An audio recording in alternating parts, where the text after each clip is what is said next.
Bonjour à tous. Dans cette vidéo, on va parler du concept des corps purs, mélange et pourcentage massique. Euh, un corps pur, c'est une substance constituée d'une seule espèce chimique, telle que, par exemple, on a le Cl2, le dichlore, le dihydrogène, le dioxygène, ce sont tous des corps purs. Cl2, le dihydrogène, le N2, etc. Aussi, il y a l'eau.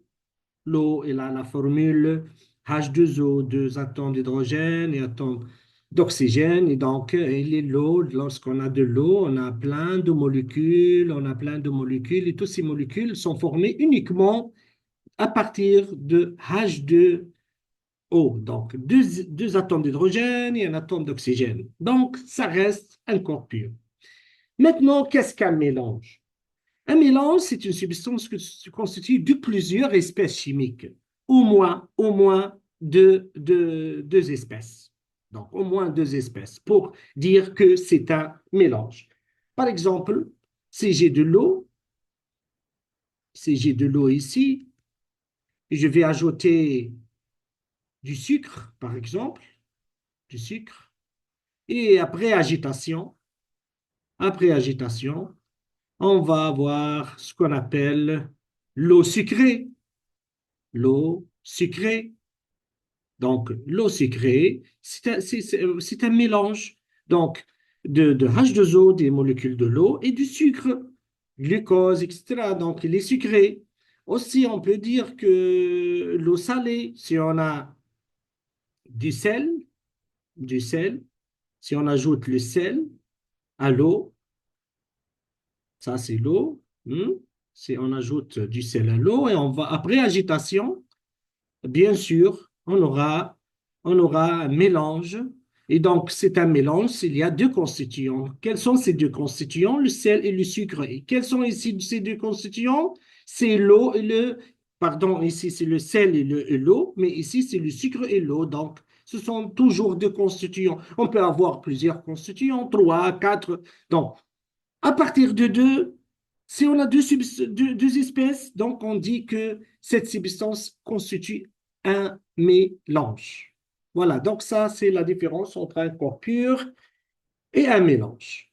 Maintenant, on va passer à différents types de mélanges. Donc, un mélange peut être homogène. Oui, on peut avoir des mélanges homogènes et on peut avoir des mélanges hétérogènes. Quelle est la différence? L'homogène, par exemple, je prends les deux exemples des deux derniers mélanges que je l'ai cités, qui sont l'eau sucrée, l'eau sucrée, l'eau sucrée, c'est un mélange, j'ai dit, de l'eau et du sucre, et l'eau salée, et l'eau salée. En fait, c'est quoi? Après l'agitation, il y a du sucre partout, partout, partout. Donc, à l'œil nu, je ne peux pas distinguer l'endroit du sucre séparément à l'eau. Donc, le sucre se trouve partout, il est distribué partout et je vois une seule phase. De même, pardon, ici. L'eau salée aussi, le sel se trouve partout, bien sûr. J'ai choisi une petite quantité. Et après agitation, je vois que je ne peux pas distinguer une espèce de l'autre. Et à ce moment-là aussi que je dis que j'ai un mélange homogène. Voilà deux exemples de mélange homogène. Hétérogène, quelle est la différence? La différence de mélange hétérogène ou homogène, c'est que je peux distinguer à l'œil nu, au moins une substance de l'autre. Par exemple, si j'ai l'huile, si j'ai l'huile, je vais ajouter de l'huile à l'eau, initialement, et j'ajoute l'huile. Après agitation, après agitation, vous savez bien que l'eau va être à l'équilibre, l'eau va occuper la phase inférieure ici, mais l'huile, il va surmonter ici et va occuper cette partie. Il est toujours séparé de l'eau parce que ici l'eau est plus dense et on va revenir au concept de densité après. Donc, il y a de l'huile ici. Voilà, l'huile. Il y a de l'eau qui est en bas. Ça, c'est de l'eau. Et donc, c'est un mélange à l'œil nu que je peux distinguer ces constituants. Donc, je peux les distinguer. Je dis que c'est un mélange hétérogène. C'est un mélange hétérogène. Un autre exemple, par exemple, si je fais du sable, si je mets du sable à l'eau, du sable aussi, le sable va occuper le fond du bécher. Je vais trouver, par exemple, une quantité de sable ici, du sable ici, hein, au fond du bécher, du sable, et le reste, c'est de l'eau. Voilà, donc je peux distinguer vraiment quand je regarde dans mon bécher, je veux voir que les deux constituants, sable et eau, ne sont pas mélangés, on peut distinguer l'un de l'autre. Donc je dis que c'est un mélange aussi hétérogène. Voilà, donc ce sont des exemples de mélange hétérogène et ce sont des exemples de mélange homogène. Maintenant, on va passer à une autre chose aussi importante dans cette vidéo, qui est ce qu'on appelle le, le pourcentage massique. Le pourcentage, qu'est-ce que le pourcentage massique?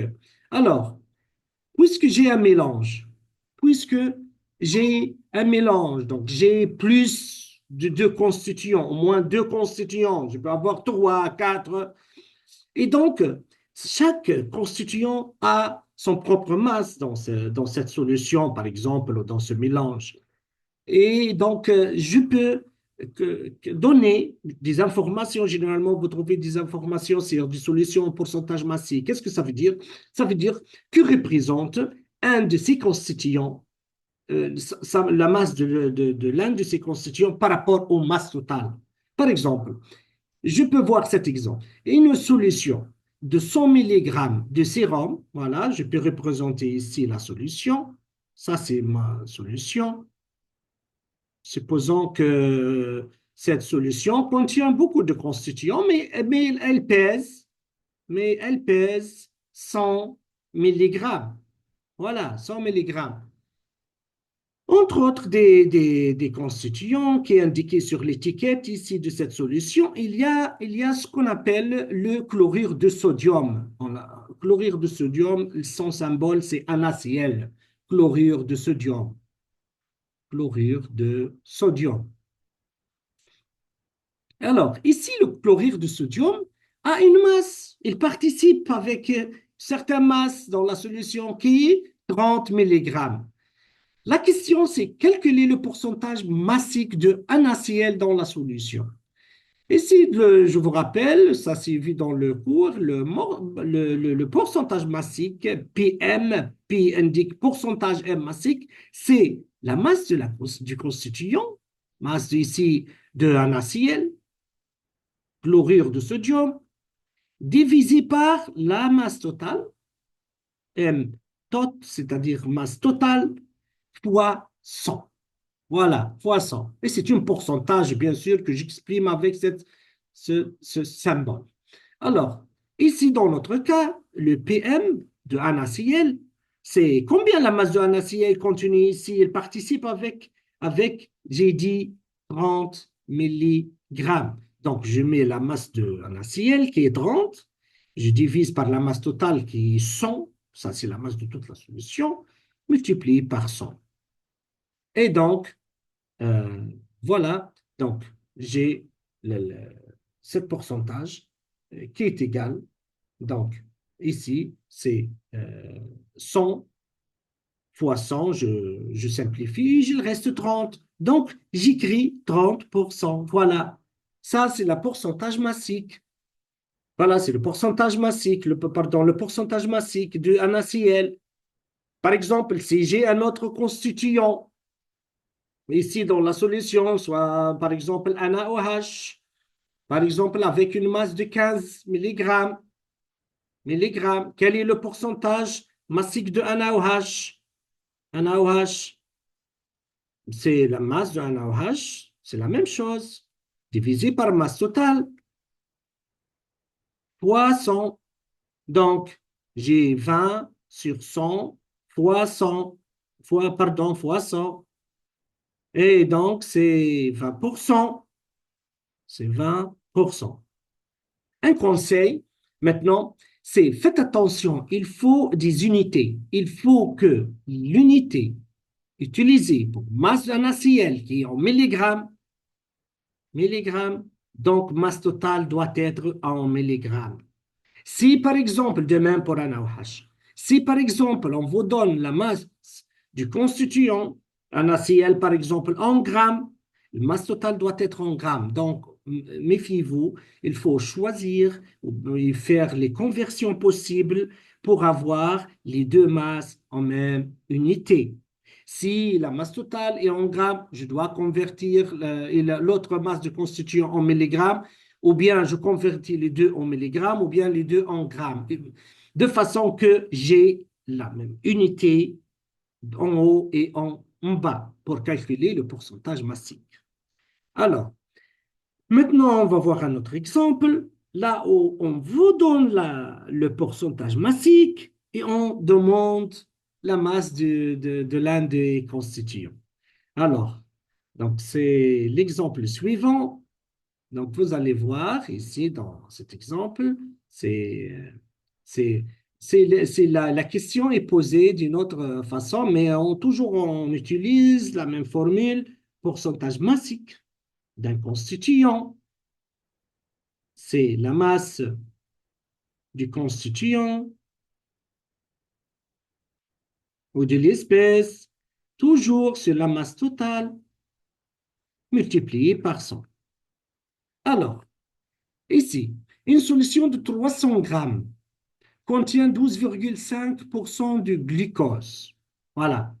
Constituant, le premier constituant, c'est le glucose, contient 12,5%. Et 5% de chlorure de sodium en masse.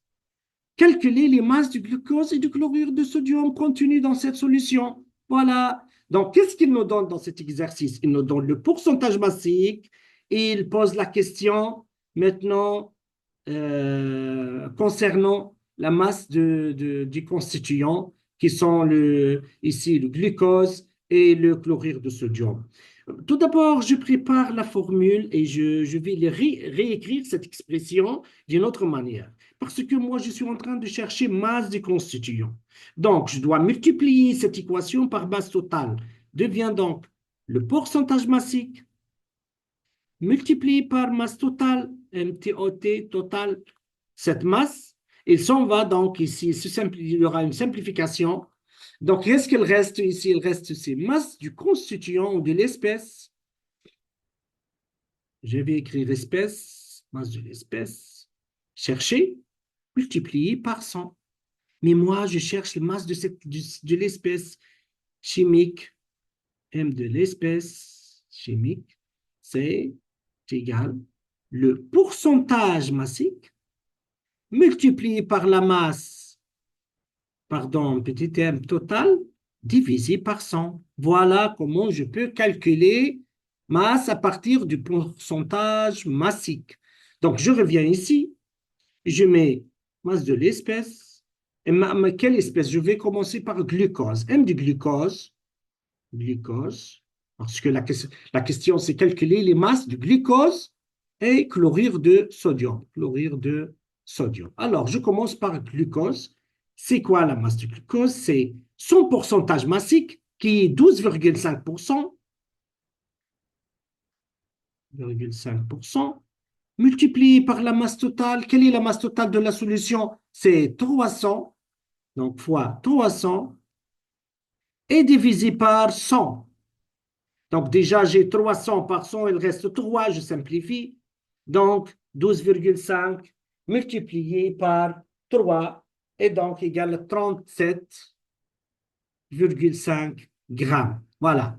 Ici, faites attention, s'il vous plaît. Il faut, donc, puisque, donc, toujours, les masses doivent être de même unité. Puisque la masse totale que je l'ai utilisée, c'est en grammes, donc c'est sûr que mon espèce, le résultat, la masse de l'espèce que je vais chercher, c'est en grammes. Donc, masse de glucose, 37,5 grammes. De même, masse de chlorure de sodium maintenant, chlorure de sodium ou bien NaCl. Chlorure de sodium, c'est le NaCl. Voilà la formule de chlorure de sodium.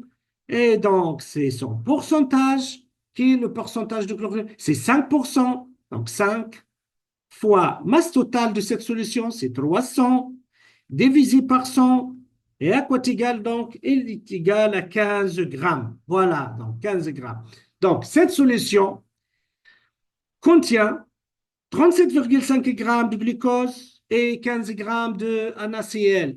Et donc, j'ai déterminé la masse à partir du pourcentage massique. Voilà.